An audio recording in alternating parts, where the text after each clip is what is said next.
Hello, welcome to Petrol Talks, and today I wanted to talk about the whole AI music thing. Everyone seems to be concerned that AI is going to take away our creativity, cause issues, get in the way of music production. And we are seeing a lot of things that are very disruptive in the market when it comes to music. A lot of artists are feeling the pinch from the AI stuff coming in. And it doesn't help that the Grammys what just happened and a couple of songs that were AI songs won, or at least were nominated. That can create a feeling of what's the point when it comes to this music production. Now you got to remember, we always have shifts in audio production. We've had a couple of these in my lifetime. I mean, we went from the whole full-size mixing console in the studio, the only place you can record. At home, you could only do like a 2-track or maybe a 4-track scenario. You basically didn't have the ability to do as much as you could in the studio.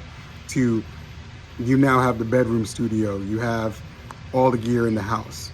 You have everything you need right at your fingertips. And it wasn't the greatest, but it was enough to get something done. And maybe that was the beginning of the downfall of the quality of the music, but that's a conversation for a different day. That's not today's conversation. The reality is that these shifts keep happening, and it happens as technology gets better. You had people come in and start using samplers. Samplers came around to make it easier and more accessible for those who don't have a full drum set or a full studio to actually start producing music, at home, in their bedrooms or living rooms or anywhere else other than the studio, and then bring it to the studio to complete it. And then, like I said earlier, DAWs came around and you were able to actually start recording at home. So now you didn't need to take the sampler to the studio, you can just drop it into your sessions at home. And then the software developed more, got better, and the tech got so good that you didn't need the drum machine anymore. Now the drum machine is just a preference. It's not a need, it's a want more so than anything else. And you fast forward again, we had CDs. We went from vinyl to CDs, from cassette to CDs, from CDs to MP3s, from MP3s to streaming, which to me, that's where we screwed up. We shouldn't have did streaming. That was,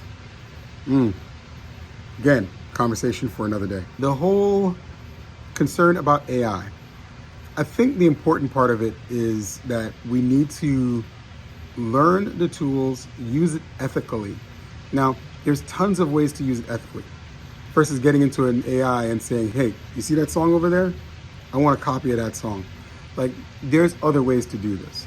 And you have to remember, AI is trained on what's out there on the internet, what's available, i.e., it's trained on the past. It's not trained on the future. It doesn't know what's next when it comes to music production. It can interpolate and try to generate and create an idea based on some of the things you're doing, but it can't say, hey, here's a new trend and you should consider this. It can only simply do what we give it for it to go forward. So think about that also. So how do you take advantage of what the AI software can do? Well, you now have to take what you've learned and use AI tools that are not sourced on other people's copyrighted material and create something different. Do something different. I think the era of just flat out using someone else's loop is kind of over. Well, I can't say it's over. I'll say that it's going to make an adjustment because we can't continue doing the same thing.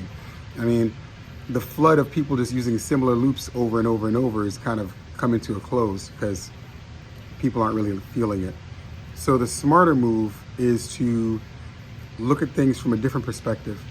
How can I take what I've learned and do something different? And we've always done that. If you think about the past, James Brown did something that Stevie Wonder found amazing and he did something different with it. That Michael Jackson found amazing and he did something different with. That MC Hammer found and did something different with.